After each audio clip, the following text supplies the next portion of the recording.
We'll start, as usually, at the beginning. We are welcoming new heads of delegations. There are some of them. First, I'd like to welcome and greet Mr. Georgios Stylios from Greece and Mr. Mikita Poturaev from Ukraine.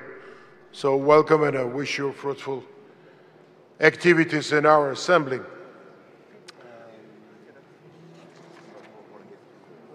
So agenda is already circulated, and you have that. I just like to tell you we have one small change here, according to some departure times of some of our speakers.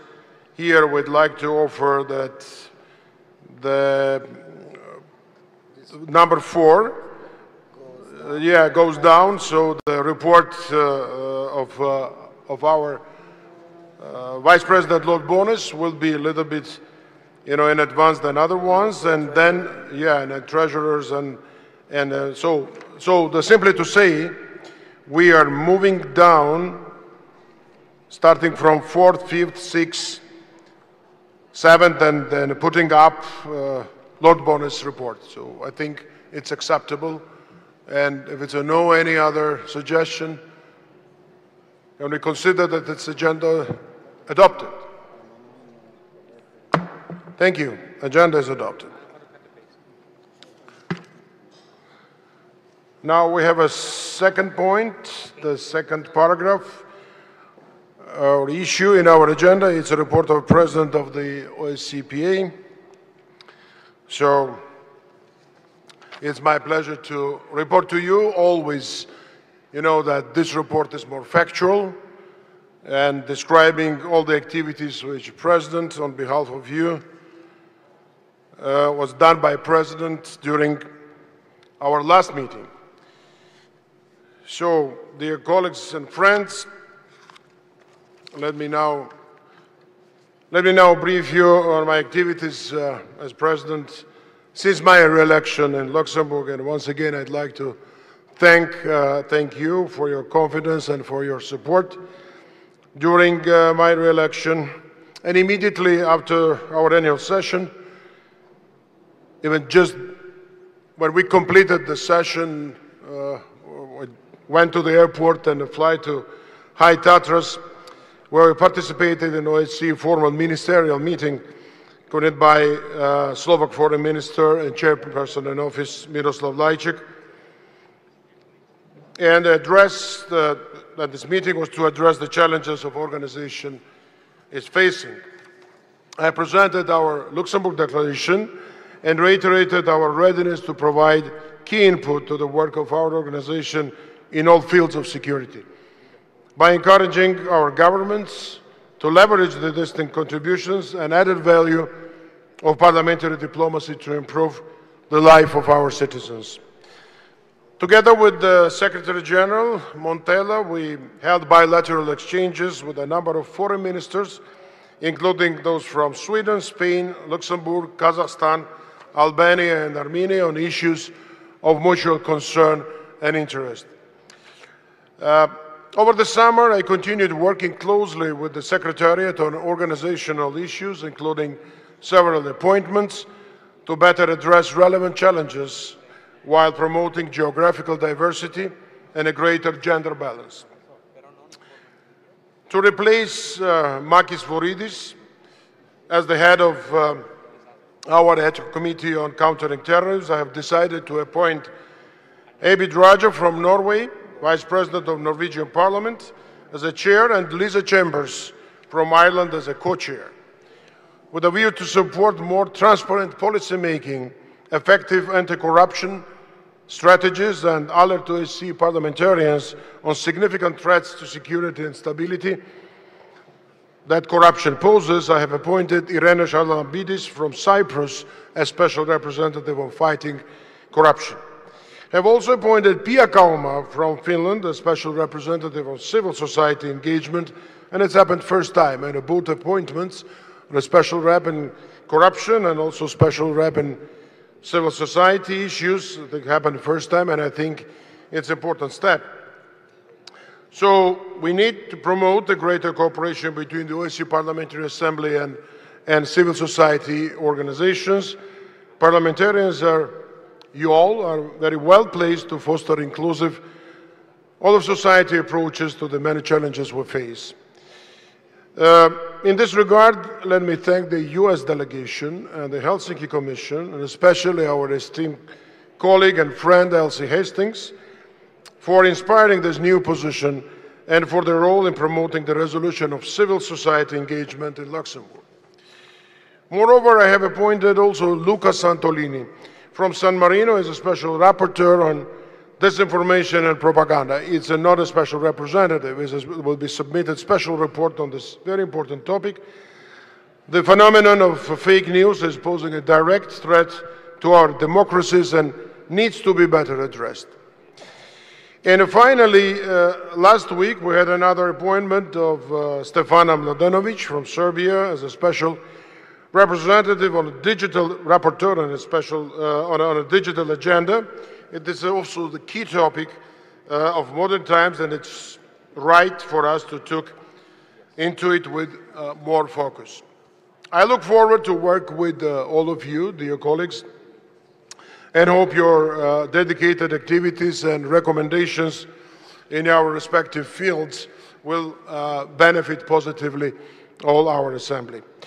Dear friends, as the summer drew to a close, I was in Kiev to attend the opening session of the newly elected Verkhovna Rada, thereby expressing our solidarity with the Ukrainian people. And we all, and I personally very much appreciated that gesture from the new Rada and new leadership and the Ukrainian authorities to invite President of the Parliamentary Assembly as a special guest there. As the new Ukrainian Parliament committed to ambitious reforms in the face of continuous challenges in the East, I encouraged, of course, continued strong engagement by Ukrainian parliamentarians in the work of the OSCE Parliamentary Assembly.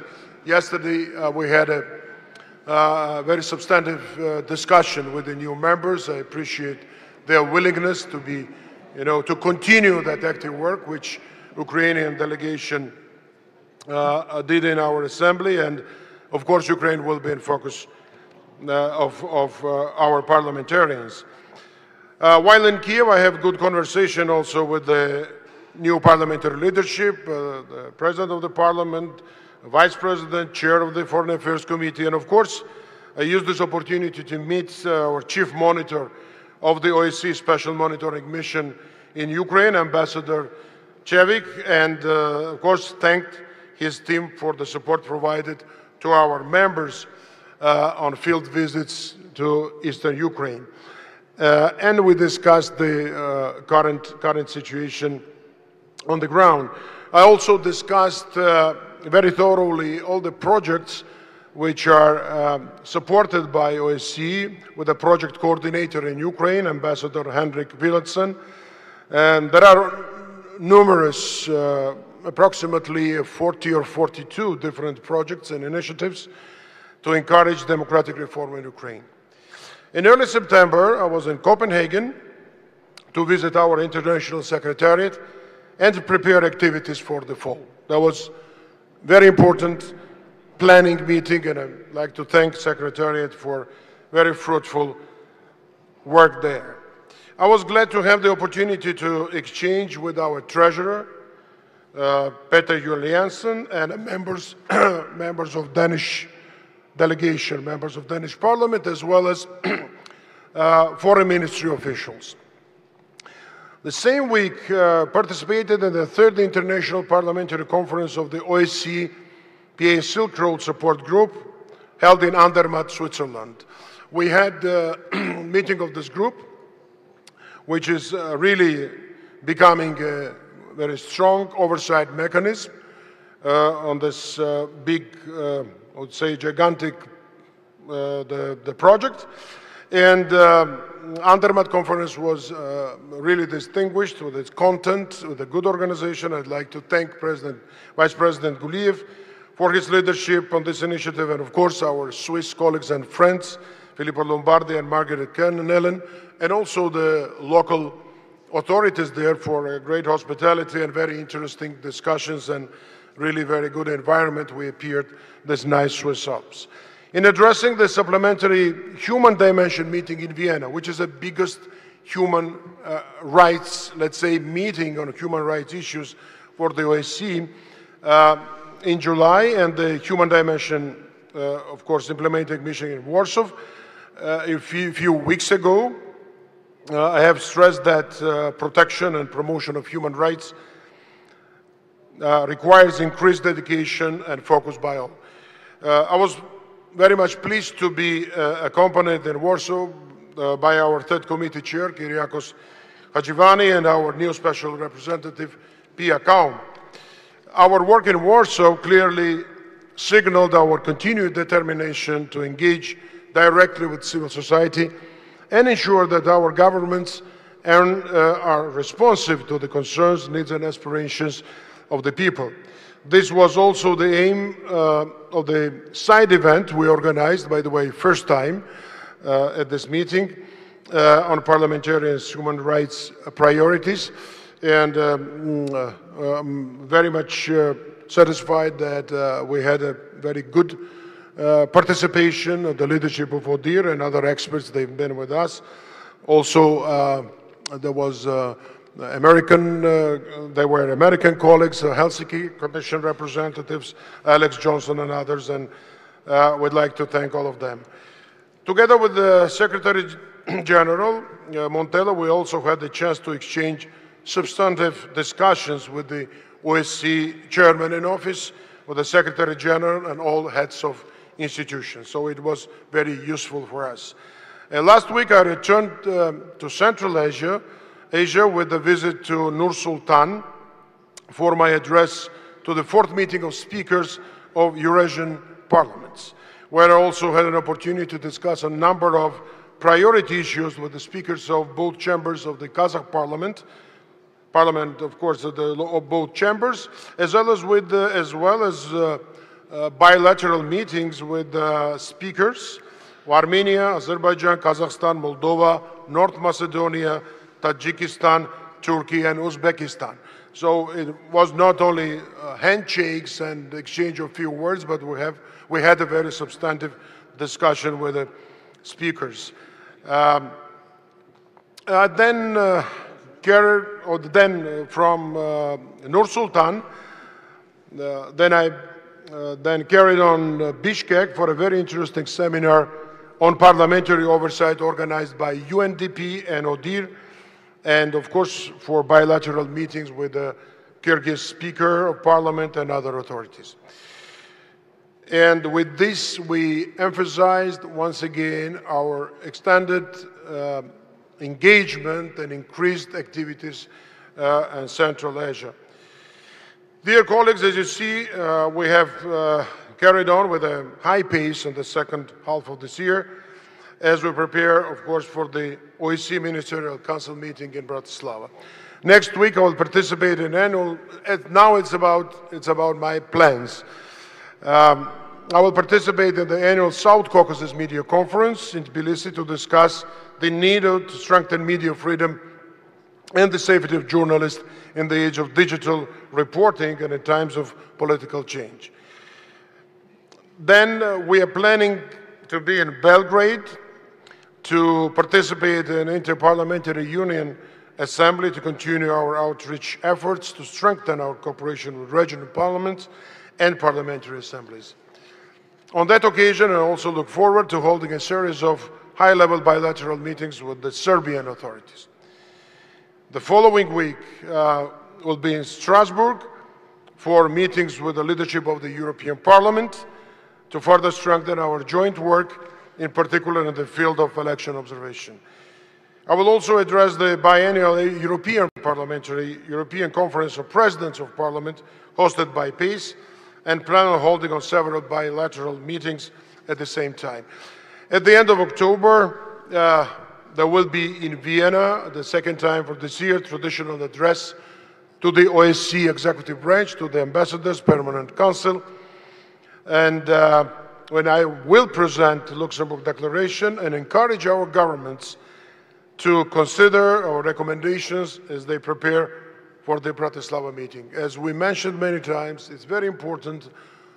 Many, let's say, suggestions, ideas should be implemented, inserted in the documents of Ministerial Council for a further implementation. And I think a level of cooperation with the executive branch gives us more hope that we can achieve, better results than this. In November, I hope to take part in a few additional visits, including in Albania, Armenia, and Ukraine. I also plan to participate in the Baltic Assembly meeting in Riga and visiting the partner country, and then we're also planning with Special Representative Pascal Alizard, it's his initiative to visit Egypt and to, let's say, expand our cooperation also in this region. Lot of plans, lot of visits. I think that, and I also encourage our colleagues, leaders, also if they have any ideas to join any activities, please let us know to accommodate to your desires. As mentioned in early December with our Bureau members, it will conclude somehow the year, will be in Bratislava, where as a main, of course, event of the OSCE Ministerial Council, and we will address Ministerial Council on behalf of you, and of course, look forward to our Bureau meeting at that time. So, as customary, we will have our Bureau meeting in Bratislava. So, thank you very much for your patience. I know that that was quite a long report, but you see that there are a lot of activities which we did together, not only me, and of course there are new plans how to we proceed with our other activities.